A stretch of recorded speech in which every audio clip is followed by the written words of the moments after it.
Ulyanovsk şəhərində Xalqlar Dostluğu Parkının Azərbaycana aid hissəsinin açılış mərasimi keçirildi.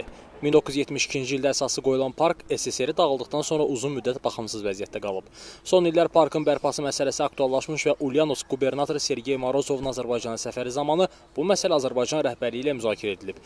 Bu məsələyə Ümumrusiya Azərbaycan Konqresinin Ulyanovsk üzrə regional bölməsi vətəndaş mövqeyini bildirmiş və parkın Azərbaycana aid hissəsində restavrasiya işlərini öz üzərinə götürərək qısa müddət ərzində parkın milli sektorunu abadlaşdırmışdı.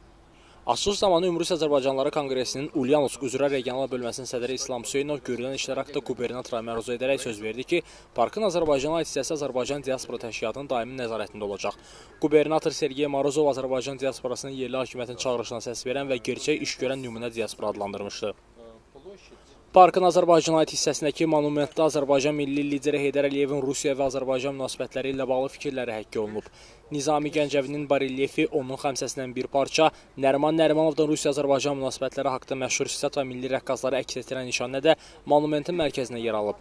Mərasimi sonunda qubernator Sergey Morozov və İslam Hüseynov Azərbaycan sektorunda dostluq ağacı əkdilər. İlkin Nadirov, İqbal Rüstəmov, İnteras, Ulyanovsk.